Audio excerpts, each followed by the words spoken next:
How dare you ശിവാമി, എന്നോട് തർക്കുത്തരം പറയുന്നോ നീ? ഇവിടെ നിന്റെ റോൾ എന്താണെന്ന് മറന്നുപോയോ നീ? അതോ എൻ്റെ താലി നിന്റെ കഴുത്തിൽ വീണതിൻ്റെ അഹങ്കാരമാണോ ഈ കാണിക്കുന്നത്?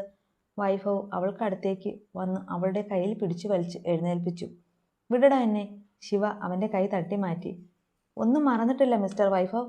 എനിക്ക് നല്ലതുപോലെ അറിയാം ഞാൻ ആരാണെന്നും ഈ വീട്ടിൽ തൻ്റെ അരികിൽ എൻ്റെ റോൾ ഇവിടെ എന്താണെന്നുമൊക്കെ. മറ്റുള്ളവരുടെ മുന്നിൽ ഒരു വർഷത്തേക്ക് നിങ്ങളുടെ ഭാര്യയായി അഭിനയിക്കാൻ നിങ്ങൾ വെച്ച ഒരു ജോലിക്കാരി. കുറച്ച് എളുപ്പത്തിൽ പറഞ്ഞാൽ വൈഭവ് ഡോക്ടറുടെ കോൺട്രാക്ട് വൈഫ്, അതല്ലേ? അവളൊരു പുച്ഛത്തോടെ പറഞ്ഞു നിർത്തി. അതേടി, ഒരു വർഷത്തേക്ക് വിലയ്ക്ക് വാങ്ങിയതാ ഞാൻ നിന്നെ. അത് നീ കൂടി സമ്മതിച്ചതല്ലേ? പക്ഷേ എൻ്റെ ഭാര്യ എന്ന പേരിൽ എൻ്റെ മേലോ ഇവിടെയോ അധികാരമെടുക്കാൻ വരരുത് എന്നാണ് ഞാൻ പറഞ്ഞത്. അതിനാര് വരുന്നു? ഭർത്താവാണെന്ന് പറഞ്ഞ് നിങ്ങളുടെ അടുത്ത് ഞാൻ വന്നോ? ഇല്ലല്ലോ. പിന്നെ കട്ടിലിൽ കിടന്നത്, അത് നിങ്ങൾ എന്നെക്കൊണ്ട് ആ കോൺട്രാക്ട് പേപ്പറിൽ ഒപ്പിടിപ്പിക്കുമ്പോൾ അതിലുണ്ടായിരുന്നോ എൻ്റെ വാടക ഭാര്യയ്ക്ക് എൻ്റെ മുറിയിൽ കയറാൻ പാടില്ല, എൻ്റെ കട്ടിലിൽ കിടക്കാൻ പാടില്ല എന്നൊക്കെ? ഇല്ലല്ലോ. അപ്പോൾ പിന്നെ എനിക്കിവിടെ കിടക്കാം. യു അവൾ പറയുന്നത് കേട്ട് കലിപ്പുണ്ട വൈഭവ് അവളുടെ മുന്നിലേക്ക് കൈപൊക്കി അടുത്തതും അധികം ഒച്ച എടുക്കണ്ട ഡോക്ടറെ. നിങ്ങളുടെ പാവം മുത്തശ്ശി കുറച്ചു മുമ്പാ താഴേക്ക് പോയത്. നിങ്ങളുടെ ഈ കാറിച്ച ആ മുത്തശ്ശി എങ്ങാനും കേട്ടാൽ ഇതോടെ തീരും ഡോക്ടറുടെ കോൺട്രാക്ട് നാടകവും വാടക ഭാര്യയും ഒക്കെ. അവൾ പറഞ്ഞതും വൈഭവിൻ്റെ കൈ ഒന്ന് താണു. അവൻ അടഞ്ഞ ഡോറിലേക്ക് നോക്കി. ശരിയാണ്, മുത്തശ്ശി ഇപ്പോൾ ഉറങ്ങിയിട്ടുണ്ടാവില്ല. ഇപ്പോൾ ഇവിടെ നടക്കുന്നതറിഞ്ഞാൽ ഇതുവരെ ചെയ്തതൊക്കെയും വെറുതെ ആവും. ഓർത്തതും അവൻ കൈമുഷ്ടി ചുരുട്ടി പിടിച്ചു. ഏതോ ആലോചനയിൽ നിൽക്കുന്ന വൈഭവിനെ ഒരു നിമിഷം നോക്കിയിട്ട് ശിവ തിരിഞ്ഞു വേഗം കട്ടിലേക്ക് കയറി കിടന്നു. അതെ, അവിടെ എങ്ങനെ തന്നെ നിൽക്കാനാണ് ഉദ്ദേശമെങ്കിൽ ആ ലൈറ്റൊന്ന് ഓഫാക്കാമോ? ബാക്കിയുള്ളവർക്ക് ഒന്ന് കിടന്നുറങ്ങാമായിരുന്നു. രാവിലെ തുടങ്ങിയതാ ഈ മെനക്കെട്ട പരിപാടി. ബെഡിൽ ചരിഞ്ഞു കിടന്ന് പിറുപിറുക്കുന്ന പെണ്ണിനെ കണ്ടതും വൈഭവിൻ്റെ സകല കൺട്രോളും പോയി. ടെമ്പർ തെറ്റിയ അവൻ ദേഷ്യത്തോടെ മേശപ്പുറത്തിരിക്കുന്ന പാൽ ഗ്ലാസ് നിലത്തേക്ക് എറിഞ്ഞു പൊട്ടിച്ചു. അത് കണ്ട് ഞെട്ടിപ്പോയ ശിവ പുതപ്പിനടിയിലേക്ക് ചുരുണ്ടു. അടുത്ത നിമിഷം വൈഭവ് ഡോർ തുറന്ന് കാറ്റുപോലെ വെളിയിലേക്ക് പോയി. ശിവ പതിയെ തലപൊക്കി നോക്കി. എൻ്റെ ഭഗവാനെ, ഞാൻ ഓർത്തു ആ കാലൻ എൻ്റെ ദേഹത്തോട്ടായിരിക്കും ആ ഗ്ലാസ് എറിഞ്ഞതെന്ന്. ഹോ, നീ കാത്തു. അവൾ കഴുത്തിൽ പറ്റിച്ചേർന്ന് കിടക്കുന്ന തൻ്റെ ചെറിയ മാല കയ്യിലെടുത്തു. എൻ്റെ മഹാദേവ, ആ ഡോക്ടറോട് എന്ത് ധൈര്യത്തിലാ ഞാൻ ഇതൊക്കെ പറഞ്ഞതെന്ന് എനിക്കൊരു പിടിയുമില്ല. നിനക്കറിയാലോ, എനിക്കിപ്പോൾ പിടിച്ചു നിന്നേ പറ്റൂ. നീ ഒരാളേ ഉള്ളൂ എനിക്ക്. നീ തന്നെ ശക്തിയില്ല ഞാൻ ഇതൊക്കെ പറഞ്ഞത്. എൻ്റെ കൂടെ ഉണ്ടാകണേ ഭഗവാനെ. ഓം ചിഹ്നത്തിലുള്ള മാലയുടെ ലോക്കറ്റിൽ മുറുകെ പിടിച്ചവൾ പ്രാർത്ഥിച്ചു. രാവിലെ അച്ഛൻ ഇട്ടു തന്ന മാലയാണിത്. അതിൽ തൊട്ട് പ്രാർത്ഥിക്കുമ്പോൾ വല്ലാത്തൊരു ശക്തി കിട്ടിയതുപോലെ അവൾക്ക് തോന്നി. മീര. പെട്ടെന്ന് മുറി ആഞ്ഞു തുറന്ന് അകത്തേക്ക് വന്നുള്ള ആനന്ദിൻ്റെ വിളി കേട്ടത് മീര ഒന്ന് ഞെട്ടി. അവളുടെ കയ്യിലിരുന്ന വിസ്കിയുടെ ബോട്ടിലൊന്ന് തെന്നി. എന്താ ആനന്ദ് ഇത്? കുറച്ച് പയ്യെ വിളിച്ചോണ്ട് വന്നൂടെ? മനുഷ്യൻ പേടിച്ചു പോയി. ദാ ഇപ്പോൾ എൻ്റെ കയ്യിൽ നിന്ന് ഈ ബോട്ടിൽ താഴെ പോയി പൊട്ടിയേനെ. അവൾ കയ്യിലിരുന്ന ബോട്ടിലൊന്ന് കാണിച്ച് അവനോട് പറഞ്ഞു. Meera, are you drinking? നിനക്കിപ്പോൾ ഓവുലേറ്റിംഗ് ടൈം അല്ലേ? എന്നിട്ടാണോ കുടിക്കുന്നത്? ഒരു കുഞ്ഞിന് വേണ്ടി ട്രൈ ചെയ്യുന്ന ഈ സമയത്ത് മദ്യപിക്കുന്നത് ചീത്തയാണെന്ന് അറിയില്ലേ? ഗ്ലാസ്സിലേക്ക് മദ്യം പകർത്തുന്ന അവളോട് അവൻ ചോദിച്ചു. അത് ഏയ് അല്ല, എൻ്റെ ആ പീരീഡ് കഴിഞ്ഞില്ല, അതാ ഞാൻ ഡ്രിങ്ക് എടുത്ത. അല്ല ആനന്ദ്, അത് ചോദിക്കാനാണോ ഇപ്പോൾ ഇങ്ങനെ ദേഷ്യപ്പെട്ട് കയറി വന്നത്? അവൾ ആദ്യം ഒന്ന് തപ്പിത്തടഞ്ഞെങ്കിലും പിന്നെ വിഷയം മാറ്റാൻ എന്നോണം ചോദിച്ചു. ഏയ് അതല്ല, ഞാൻ വന്നത് മറ്റൊരു കാര്യം പറയാനാ. ഒരു ഷോക്കിംഗ് ന്യൂസ് ഉണ്ട്. ഷോക്കിംഗ് ന്യൂസോ? എന്താ അത്? അത് വൈഭവിൻ്റെ വിവാഹം കഴിഞ്ഞു. ഇന്ന് രാവിലെ അവരുടെ കുടുംബക്ഷേത്രത്തിൽ വെച്ചായിരുന്നു. വാട്ട്? ആനന്ദ് പറഞ്ഞു കേട്ട് അവൾ ഞെട്ടി ഇരുന്നിടത്തു നിന്ന് എഴുന്നേറ്റു. ഏയ്, നീ എന്തൊക്കെയാ ആനന്ദ് ഈ പറയുന്നത്? അവൻ ആരെ കെട്ടാനാ? അല്ലേലും അവൻ ആരെയും വിവാഹം കഴിക്കില്ലെന്ന് നമുക്കറിയില്ലേ. ഇത് എന്തെങ്കിലും ഫേക്ക് ന്യൂസ് ആവും.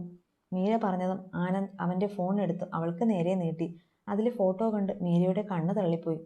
അമ്പലമുറ്റത്ത് വെച്ച് വൈഭവ് ഒരു പെൺകുട്ടിയുടെ കഴുത്തിൽ താലി കെട്ടുന്ന ഫോട്ടോയായിരുന്നു അത്. പെണ്ണിൻ്റെ മുഖം കാണാൻ പറ്റുന്നില്ലായിരുന്നു അതിൽ. നോ, ഇത് സത്യമല്ല. അവനൊരു പെൺകുട്ടിയെ വിവാഹം കഴിക്കാനാവില്ല. അവളൊരു ഞെട്ടലോടെ മനസ്സിൽ പറഞ്ഞു. കണ്ടോ, സംഭവം ശരിയാണ്. ഞാൻ ചെറുതായൊന്ന് അന്വേഷിക്കുക കൂടി ചെയ്തു. ആ പെൺകുട്ടിയുടെ ഡീറ്റെയിൽസ് അധികമൊന്നും അറിയില്ല. പക്ഷേ ഒന്നറിയാം, ആ വിവാഹം ഒരു കള്ളത്തരമല്ല. അവർ റിയലായിട്ടും മാരീഡായി. ആനന്ദത് ഏറ്റവും കൂടുതൽ ബാധിക്കാൻ പോകുന്നത് നമ്മളെയാണ്. സൗപർണയുടെ CEO പോസ്റ്റിലേക്കുള്ള നിന്റെ കയറ്റത്തെയാണ് ഇതിന് അഫക്റ്റ് ചെയ്യാൻ പോകുന്നത്. അതുകൊണ്ട് സൂക്ഷിക്കണം. മീര ഒരു വാണിംഗ് പോലെ പറഞ്ഞതും ആനന്ദ് മനസ്സിലായതുപോലെ തലയാട്ടി. സൗപർണയുടെ CEO പോസ്റ്റ് തിരികെ നേടാൻ വൈഭവ് എന്തും ചെയ്യുമെന്ന് അവനറിയാമായിരുന്നു. എന്നാൽ ഇത് അവൻ്റെ പ്രതീക്ഷയ്ക്കും അപ്പുറമായിരുന്നു. മീരയുടെ ഉള്ളവും പുകഞ്ഞുകൊണ്ടിരുന്നു. വൈഫവ് മറ്റൊരു പെൺകുട്ടിയുടെ കഴുത്തിൽ താലി കെട്ടി. ആ വാർത്ത അവൾക്ക് സഹിക്കാവുന്നതിലും അപ്പുറമായിരുന്നു. ആ നിമിഷം വൈഫവിന്റെ താലിക്ക് അവകാശിയായവളോടുള്ള ദേഷ്യവും പകയും മീരയിൽ നിറഞ്ഞു. നേരം പുലർന്നു വരുമ്പോഴേ തന്നെ ശിവ എഴുന്നേറ്റിരുന്നു. വൈഫവ് ഇന്നലെ മുറിയിലേക്ക് പോയ ശേഷം പിന്നെ തിരികെ വന്നിട്ടില്ല. ശിവ പയ്യെ ഫോണെടുത്ത് നോക്കി. മണി 5:30 കഴിഞ്ഞു. ഫോണിലെ വാൾപേപ്പറിലുള്ള അച്ഛന്റെ മുഖത്തൂടി കണ്ണുകൾ ഓടി. നിമിഷ നേരം കൊണ്ട് കണ്ണു നിറയാൻ തുടങ്ങി. പക്ഷേ വേഗം തന്നെ വാശിയോടെ കണ്ണുകൾ തുടച്ചു കട്ടിലിൽ നിന്ന് എഴുന്നേറ്റു. തന്റെ ബാഗ് തുറന്ന് ഒരു സാരി എടുത്തു. സാരി ഉടുത്ത് നടന്ന് അധികം ശീലമില്ല. എന്നാലും ഇവിടെയുള്ളവരുടെ ഇഷ്ടം അറിയില്ലല്ലോ. അതുകൊണ്ട് തന്നെ സാരിയും എടുത്ത് ബാത്റൂമിലേക്ക് കയറി. കുളിച്ചൊരുങ്ങി താഴേക്കുള്ള പടിയിറങ്ങി ഹാളിലെത്തിയപ്പോഴേ നല്ല കർപ്പൂരത്തിന്റെ വാസന അവളിലേക്ക് വന്നു. പൂജാമുറിയിൽ നിന്നാണ്. രാവിലെ തന്നെ ആരോ വിളക്ക് കത്തിച്ചിട്ടുണ്ട്. ശിവ കൈകൾ കൂപ്പി ഒന്ന് തൊഴുതു. അവിടെ താഴത്തിൽ നിന്ന് കുറച്ച് കുങ്കുമം എടുത്ത് നെറ്റിയിൽ തൊട്ടു. ആഹാ, മോളിപ്പോഴേ എഴുന്നേറ്റോ? അടുക്കളയിലേക്ക് ചെന്നതും അവിടെ നിന്ന് സ്ത്രീ ശിവയോട് ചോദിച്ചു.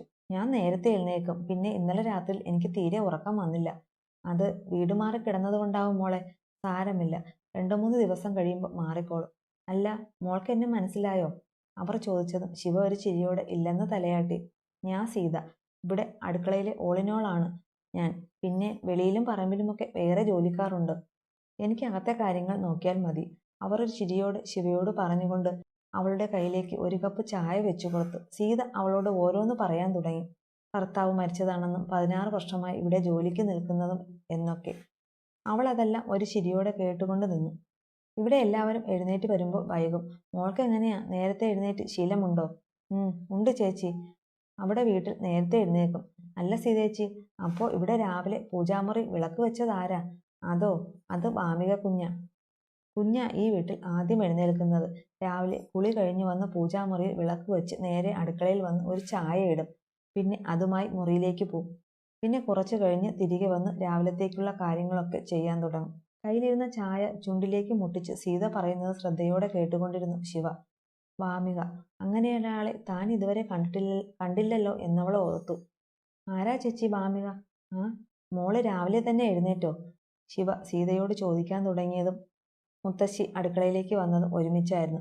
മുത്തശ്ശിയെ കണ്ടതും അടുക്കള സ്ലാബിൽ ചാരി നിന്ന ശിവ പെട്ടെന്നൊന്ന് നിവർന്നു നിന്നു. മോളെ വിളിക്കാൻ മുറിയിലേക്ക് വരാൻ തുടങ്ങുമായിരുന്നു മുത്തശ്ശി. രാവിലെ ഉണ്ണിയുടെ കൂടെ അമ്പലത്തിൽ പോണമെന്ന് പറയാൻ. അല്ല, അവൻ എഴുന്നേറ്റില്ലേ? മുത്തശ്ശി ചോദിച്ചതും ശിവയെന്ന് ഞെട്ടി. എന്ത് പറയും? ഇന്നലെ തന്നെ കൊച്ചുമോൻ കലിച്ചു തുള്ളി മുറിയിൽ നിന്നിറങ്ങി പോയെന്ന് പറയാൻ പറ്റില്ലല്ലോ. അവൾ നിന്നൊന്ന് പരിങ്ങി. എന്താ മോളെ, എന്തു പറ്റി? അത് മുത്തശ്ശി, അത് ആൾ മുറിയിലില്ല. രാവിലെ ഞാൻ എഴുന്നേൽക്കുമ്പോഴേ അവിടുന്ന് പോയിരുന്നു. ശിവ വായിൽ വന്നൊരു കള്ളം പറഞ്ഞു. പോകേ? അവൻ എവിടെ പോവാനാ? ശിവ പറഞ്ഞത് കേട്ട മുത്തശ്ശി ഒന്ന് ആലോചിച്ചു. പെട്ടെന്ന് അവരെന്തോ ഓർത്തു. ആ, ചിലപ്പോൾ അവൻ അമ്മയുടെ മുറിയിലുണ്ടാവും. ഇവിടെ തറവാട്ടിൽ വന്നാൽ പിന്നെ ചെക്കൻ മിക്ക സമയവും ആ മുറിയില്ല. ഉണ്ണിയുടെ മുറി കഴിഞ്ഞ് 2 മുറിക്ക് അപ്പുറം അവസാനം കാണുന്നത് അവന്റെ അമ്മയുടെ മുറിയാ. അവൻ അവിടെ ഉണ്ടാവും. മുത്തശ്ശി ചിരിയോടെ പറഞ്ഞതും അവളൊന്ന് നേരെ ശ്വാസം വിട്ടു. മോൾ ഒരു കാര്യം ചെയ്. ദാ ഈ കോഫി ഉണ്ണിക്ക് കൊണ്ട് കൊടുത്തിട്ട് അവനെ വിളിച്ച് എഴുന്നേൽപ്പിക്ക്. എന്നിട്ട് രാവിലെ തന്നെ 2 പേരും ഒന്ന് അമ്പലത്തിലേക്ക് പോയിട്ട് വാ. അവൻ ആദ്യം സമ്മതിക്കില്ലായിരിക്കും. ഇത്തിരി കടുംപിടുത്തമുള്ള കൂട്ടത്തിലാ ചെക്കൻ. എന്നാലും കുഴപ്പമില്ല. മോൾ അവനെ വിളിക്ക് കേട്ടോ. സീത നീട്ടിയ കോഫി വാങ്ങി ശിവയുടെ കയ്യിലേക്ക് വെച്ചുകൊടുത്തു മുത്തശ്ശി പറഞ്ഞതും അവൾ തല ഒന്നാട്ടി. കൊച്ചുമകനോടുള്ള അമിത സ്നേഹത്തിൽ മുത്തശ്ശി അന്തായതുപോലെ ശിവയ്ക്ക് തോന്നി. ഡോക്ടറെ പറ്റി എന്ത് പറഞ്ഞാലും വിശ്വസിക്കുന്നത് കണ്ടപ്പോൾ പാവം തോന്നി. താനും ഈ അമ്മയോട് കള്ളം പറയുന്നല്ലോ എന്ന വേദനയും അവളിൽ നിറഞ്ഞു. അവൾ കോഫിയുമായി മുറിയിലേക്ക് നടന്നു. നല്ല കുട്ടിയാ അല്ലേ മുത്തശ്ശി? ശിവ പോകുന്നത് നോക്കി സീത പറഞ്ഞത് മുത്തശ്ശി ഒരു ചിരിയോടെ മൂളി. എന്റെ മഹാദേവ, ഇനി ഞാൻ എങ്ങനെയാണോ അയാളുടെ മുമ്പിൽ ചെല്ലുന്നത്? ഇന്നലെ ഏതോ ഒരു ആവേശത്തിൽ അത്രയും പറഞ്ഞത്. ഇന്നിനി അതിന്റെ ബാക്കിയായിട്ട് ആ കാലെന്നെ പൊരിക്കുവോ ഭഗവാനെ? മനസ്സിൽ ഓർത്തുകൊണ്ട് അവൾ മുകളിലത്തെ പടികൾ കയറി. മുകളിലേക്കുള്ള പടികൾ വളരെ സൂക്ഷിച്ചാണ് ശിവ കയറുന്നത്. ഒന്നാതെ സാരി ഉടുത്ത് അധികം നടന്നു പരിചയമില്ല. കൂട്ടത്തിൽ ഒരു കയ്യിൽ കപ്പും. ഏറ്റവും മുകളിലത്തെ പടിയിലേക്ക് കാലെടുത്ത് വച്ചതും മുന്താണിയിൽ ചവിട്ടി അവളൊന്ന് മുന്നോട്ടാഞ്ഞു. എന്നാൽ വീഴും മുന്നേ ഇരു കൈകൾ കൊണ്ട് അവളെ പൊതിഞ്ഞു പിടിച്ചു. തന്നെ പിടിച്ച് ആ കരങ്ങളെ കാണാൻ ശിവ മുഖമുയർത്തി നോക്കി. തന്നെ നോക്കി ചെറു ചിരിയോടെ നിൽക്കുന്ന ആ മുഖം അവൾ കണ്ടു. നേരിയ കസവഴകുള്ള സെറ്റ് മുണ്ടും ഉടുത്തു നിൽക്കുന്ന ഒരമ്മ. കാതുകളിലോ കൈകളിലോ ആഭരണങ്ങളുടെ പകിട്ടില്ല. പക്ഷേ ആ ശൂന്യതയ്ക്ക് പോലും ഒരു അഴകുണ്ടായിരുന്നു. കഴുത്തിൽ മാത്രം വളരെ നേർത്തൊരു സ്വർണ്ണമാല മിന്നിത്തിളങ്ങുന്നുണ്ട്. നെറ്റിയിൽ തെളിഞ്ഞു നിൽക്കുന്ന ആ ഭസ്മക്കുറി ആ മുഖത്തിന് ഒരു സന്യാസിനിയുടേതെന്നോണം ശാന്തത നൽകി. ചായം പൂശാത്ത ആ മുഖത്ത് ഐശ്വര്യം തുളുമ്പി നിൽക്കുന്നു. കണ്ടാൽ തന്നെ മനസ്സിന് വല്ലാത്തൊരു കുളിർമ നൽകുന്ന സ്നേഹം. നിറഞ്ഞ ഒരു പാവം അമ്മ രൂപം. ആ കണ്ണുകളിലെ വാത്സല്യം കണ്ടപ്പോൾ ശിവയ്ക്ക് തൻ്റെ എല്ലാ പേടിയും മാറിയതുപോലെ തോന്നി. അവർ ശിവയെ മൊത്തത്തിലൊന്ന് നോക്കി. എന്നിട്ട് കൈ ഉയർത്തി അവളുടെ മേലെ ഒന്ന് തൊട്ടു. കണ്ണുകൾ കൊണ്ട് കുഴപ്പമൊന്നുമില്ലല്ലോ എന്ന് തിരക്കി. ശിവയാണെങ്കിൽ ഒന്നും മിണ്ടാതെ അവളുടെ മുഖത്തു നിന്ന് കണ്ണെടുക്കാതെ നോക്കി നിൽക്കുകയായിരുന്നു. എന്തോ ഒരു കാന്തിക വലയം പോലെ ശിവ അവളിൽ തന്നെ കണ്ണു നട്ടു നിന്നു. അവർ വീണ്ടും ശിവയുടെ കവിളിൽ ഒന്ന് തട്ടിയതും ഏതോ ലോകത്തു നിന്ന് എന്ന പോലെ അവൾ ഒന്ന് ഞെട്ടി. അത് ഞാൻ അവൾ എന്തു പറയണം എന്നറിയാതെ വിക്കി. മുൻപിൽ നിൽക്കുന്ന ആളെന്തോ പറയുന്നുണ്ട്. പക്ഷെ അത് തനിക്ക് മനസ്സിലാകില്ലെന്ന് അവൾ ഓർത്തു. കോഫിയും കൊണ്ട് എങ്ങോട്ടാ പോകുന്നതെന്ന ഏട്ടത്തി അപ്പമ്മ ചോദിക്കുന്നത്. പെട്ടെന്ന് അവർ നിൽക്കുന്നിടത്തേക്ക് കണ്ണും തിരുമ്മിക്കൊണ്ടുവന്ന് അപ്പു പറഞ്ഞു. ശിവ അപ്പുവിനെ നോക്കി. ഉറക്കച്ചടവോടെ എഴുന്നേറ്റ് വരുവാണ് പെണ്ണ്. അപ്പുവിനെ കണ്ട വാമിക അവളെ അടുത്തോട്ട് വിളിപ്പിച്ച് കൈകൾ കൊണ്ട് അപ്പുവിനോട് എന്തോ പറഞ്ഞു. ഏട്ടത്തി, കോഫി കുഞ്ഞേട്ടന് കൊടുക്കാൻ കൊണ്ടുപോവുകയാണെങ്കിൽ ഇപ്പോൾ പോവണ്ട. ഏട്ടൻ എഴുന്നേറ്റിട്ടില്ലെന്ന അപ്പമ്മ പറഞ്ഞത്. അപ്പു ശിവയോട് പറഞ്ഞതും ശിവ അത്ഭുതത്തോടെ അവരെ നോക്കി. ഈശ്വര, ഈ അമ്മ സംസാരിക്കില്ലേ? അവളൊരു പിടച്ചിലോടെ മനസ്സിൽ ഓർത്തു. പിന്നെയും അപ്പുവിനോട് തൻ്റെ ഭാഷയിൽ എന്തോ പറഞ്ഞു. അപ്പു അതിനെല്ലാം ഒന്ന് ചിണുങ്ങി തലയാട്ടിയും കൊടുക്കുന്നുണ്ട്. പിന്നെ ശിവയ്ക്ക് നേരെ തിരിഞ്ഞ് അവളുടെ കവിളിൽ ഒന്ന് തലോടി. വാമികയും ശിവയും അവരെ നോക്കി ചിരിച്ചു. എന്താ ഏട്ടത്തി ഇങ്ങനെ നോക്കി നിൽക്കുന്നേ? കണ്ണൊക്കെ നിറഞ്ഞുവല്ലോ, എന്തു പറ്റി? താഴേക്ക് പടികൾ ഇറങ്ങിപ്പോകുന്ന വാമികയെ തന്നെ നോക്കി നിൽക്കുന്ന ശിവയെ തോണ്ടി അപ്പു ചോദിച്ചു. അവൾ ഒന്നുമില്ലെന്ന് പറഞ്ഞു. ആ പോയത് ആരാണെന്ന് മനസ്സിലായോ എൻ്റെ ഏട്ടത്തിക്ക്? അപ്പു ചോദിച്ചതിന് അവൾ ഇല്ലെന്ന് തലയാട്ടി. അതാണ് ഞങ്ങളുടെ അപ്പമ്മ, ഇവിടുത്തെ അച്ഛന്മാരുടെ ഏറ്റവും ഇളയ അനിയത്തി വാമിക വർമ്മ. സംസാരിക്കില്ലേ? ഇല്ല, ഞാൻ കാണുമ്പോൾ തൊട്ട് അപ്പമ്മ ഇങ്ങനെയാ, ആരോടും മിണ്ടില്ല. അപ്പമ്മയുടെ ഭാഷയാ ഇപ്പോൾ ഈ കണ്ടത്. അപ്പു പറഞ്ഞതും ശിവ ഒരിക്കൽ കൂടി വാമികയെ നോക്കി. നല്ല ആശാത്തി, എന്താ ഈ കോലത്തിൽ? തലവഴി മൂടുന്ന ഹൂഡിയും ഇട്ടുകൊണ്ട് വായിക്കോട്ട ഇട്ട് നിൽക്കുന്ന അപ്പുവിൻ്റെ കവിളിൽ പിച്ചി ശിവ.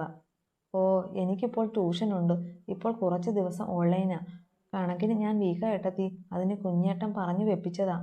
ആണോ? എന്നിട്ടാണോ മോള് ഉറക്കം തൂങ്ങി ഇങ്ങനെ നിൽക്കണേ? ദേ, ഈ കോഫി അങ്ങോട്ട് കുടിച്ചിട്ട് ചെന്ന് ട്യൂഷന് കയറിക്കോ. ശിവ തൻ്റെ കയ്യിലെ കോഫി അവൾക്ക് കൊടുത്തു പറഞ്ഞതും അവളെ നോക്കി ചുണ്ടു കോർപ്പിച്ച് അപ്പു തൻ്റെ റൂമിലേക്ക് പോയി. പെണ്ണിൻ്റെ ആ പോക്ക് കണ്ട് ശിവയ്ക്ക് ചിരി വന്നു. കട്ടിലിൻ്റെ ഹെഡ് റെസ്റ്റിൽ കാലുകൾ നീട്ടി ചാരിയിരിക്കുകയാണ് സേതു. അയാളുടെ വലത് കൈയിൽ ചുറ്റിപ്പിടിച്ച് ചൈത്ര കിടന്നുറങ്ങുന്നുണ്ട്. പെട്ടെന്ന് ഫോൺ അടിച്ചതും സേതു വേഗം ആ ഫോണെടുത്ത് ചെവിയോട് ചേർത്തു. മുത്തേ, അയാൾ ആർദ്രമായി വാത്സല്യത്തോടെ വിളിച്ചു. ആഹാ, അപ്പോ എഴുന്നേറ്റ് കിടക്കുവാണോ? എന്താ ചെയ്ത്? മെഡിസിൻ ഉള്ളതല്ലേ, നല്ലതുപോലെ ഉറങ്ങണം എന്ന് കഴിഞ്ഞ തവണ പോയപ്പോഴേ ഡോക്ടർ പറഞ്ഞതല്ലേ? മറുതലയ്ക്കൽ ശിവ ചെറുതായി ശകാരിച്ചു തുടങ്ങി. അതിന് ഉറങ്ങിയാലല്ലേ കുട്ടാ നേരത്തെ എഴുന്നേൽക്ക്? സേതു ഒരു ചിരിയോടെ പറഞ്ഞതും ശിവയുടെ മുഖം മങ്ങി. അച്ഛൻ ഇന്നലെ ഉറങ്ങിയിട്ടുണ്ടാവില്ല എന്ന് അവൾക്കറിയാമായിരുന്നു. അല്ല, ചിത്തു ഇവിടെ അച്ഛേ? അവൾക്ക് കുഴപ്പമൊന്നുമില്ലല്ലോ അല്ലേ? ഇല്ല മോനെ, ദാ എൻ്റെ അടുത്തുണ്ട്. ഇന്നലെ നല്ല പേടിയായിരുന്നു അവൾക്ക്. ജാനുഅമ്മയുടെ കൂടെ കിടന്നെങ്കിലും രാത്രിയിൽ വെട്ടിവിറച്ച് പിച്ചും പേയും പറയാൻ തുടങ്ങി. പിന്നെ ഞാൻ ഇവിടെ അവൾക്കടുത്ത് വന്നു. പിന്നെയാ ഒന്നുറങ്ങിയത്. മോളുടെ കൂടെ അല്ലായിരുന്നു അവള്? പെട്ടെന്ന് നീ അകന്നതിൻ്റെ ആവും. സേതു പറഞ്ഞതും ശിവയ്ക്ക് വിഷമം തോന്നി. ശരിയാണ്, അന്ന് അവളെ തങ്ങൾക്ക് കിട്ടിയപ്പോൾ മുതൽ തൻ്റെ കൂടെയേ കിടന്നുറങ്ങൂ. രാത്രികളിൽ അവളുടെ ഓർമ്മയിൽ അവളുടെ ഭൂതകാലം വരുമ്പോഴെല്ലാം പേടിച്ച് നിലവിളിക്കും. അപ്പോഴെല്ലാം തന്നെ ചുറ്റിപ്പിടിക്കും. പയ്യെ അതെല്ലാം മാറിയതായിരുന്നു. അവിടെ എങ്ങനെയാ? എല്ലാവരുമായി കൂട്ടായോ എൻ്റെ മോള്? വൈഭവ് എങ്ങനെയുണ്ട്? ചൈത്രയുടെ കാര്യം പറഞ്ഞപ്പോൾ ശിവ മൗനമായി ശ്രദ്ധിച്ച സേതു വിഷയം മാറ്റാൻ എന്നോണം ചോദിച്ചു. ആ, കുഴപ്പമില്ല അച്ഛേ. എല്ലാവരെയും കണ്ടുവരുന്നതല്ലേ ഉള്ളൂ. പിന്നെ എനിക്കിവിടെ ഒരു വാലിനെ കിട്ടി. വാലോ? അതാരാ? ഡോക്ടറുടെ അച്ഛൻ്റെ ഇളയ മകള ആള്. പേര് അപ്പു. നമ്മുടെ ദിവ്യമോളെക്കാളും 2 വയസ്സിന് മൂത്തതാ. ഒരു കുറുമ്പി, മിടുക്കിയ. ഇപ്പോൾ അവളാ ഇവിടുത്തെ എൻ്റെ ഗൈഡ്. അവൾ സന്തോഷത്തോടെ പറയുന്നത് കേട്ടപ്പോൾ സേതുവിന് ആശ്വാസമായി. പെട്ടെന്നുണ്ടായ പറിച്ചുമാറ്റം മകളെ ഒറ്റപ്പെടുത്തിയോ എന്നയാൾ ഭയന്നിരുന്നു. പിന്നെയും കുറേ നേരം അവൾ അച്ഛനോട് സംസാരിച്ചു. എല്ലാവരുടെയും കാര്യം പറഞ്ഞു. കൂട്ടത്തിൽ വാമികയുടെയും. സേതു അതെല്ലാം ഒരു ചിരിയോടെ കേട്ടുകൊണ്ടേയിരുന്നു. എന്താ സീതേ, പുതിയ മരുമോള് അടുക്കളയിലേക്കൊന്നും വന്നില്ലേ ഇതുവരെ? അടുക്കളയിൽ കറിക്ക് അരിഞ്ഞുകൊണ്ടിരുന്ന സീതയ്ക്ക് അടുത്തേക്ക് വന്ന് വിദ്യ ചോദിച്ചു. അയ്യോ, ആ ശിവമോള് രാവിലെ തൊട്ടേ ഇവിടെ ഉണ്ടായിരുന്നു വിദ്യേച്ചി. എൻ്റെ കൂടെ വാമിക കുഞ്ഞിൻ്റെയും കൂടെ മാറി മാറി നിൽക്കുകയായിരുന്നു. പിന്നെ ഇപ്പോഴാ മുത്തച്ഛി വൈഭവ് മോനെ ചെന്ന് വിളിക്കാൻ പറഞ്ഞ് മുറിയിലേക്ക് വിട്ടത്. ശിവമോളോ? അവളെന്താ കൊച്ചുകുട്ടിയോ മറ്റോ ആണോ? മോളെന്നും കുഞ്ഞെന്നുമൊക്കെ വിളിക്കാൻ അവൾക്കൊരു പേരില്ലേ? അതങ്ങ് വിളിച്ചാൽ മതി. നീ കേട്ടോടി? വിദ്യ സീതയുടെ നേർക്ക് ആജ്ഞാപിച്ചതും സീത ഉവന്ന് തലയാട്ടി. വൈഭവിൻ്റെ ചെവിയിൽ ഓരോന്ന് മൂളിക്കൊടുക്കുന്നത് ആരാണെന്ന് എനിക്കറിയാം. അതുകൊണ്ട് അധികകാലം ആ പെണ്ണിവിടെ വാഴുമെന്ന് ആരും മനക്കോട്ട കെട്ടേണ്ടെന്ന് കൂടെ ഓർത്തോ.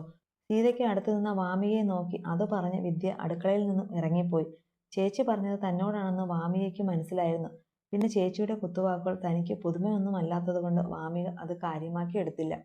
അച്ഛനോട് സംസാരിച്ചു കഴിഞ്ഞ് ശിവ നേരെ അടുക്കളയിലേക്കാണ് പോയത്. അപ്പോഴും വൈഭവ് മുറിയിലേക്ക് വന്നിട്ടുണ്ടായിരുന്നില്ല. സീതയ്ക്കൊപ്പം അപ്പമ്മയും ഉണ്ടായിരുന്നു അടുക്കളയിൽ. ഒന്നും മിണ്ടാതെ രാവിലത്തേക്കുള്ള ആഹാരം ഉണ്ടാക്കുകയാണ് ആള്. ശിവയുടെ കണ്ണുകൾ അവരിൽ തന്നെയായിരുന്നു. സുന്ദരിയാണ് അപ്പമ്മ. മുത്തശ്ശിയുടെ മുഖമാണ് അവർക്ക് എന്ന് അവൾക്ക് തോന്നി.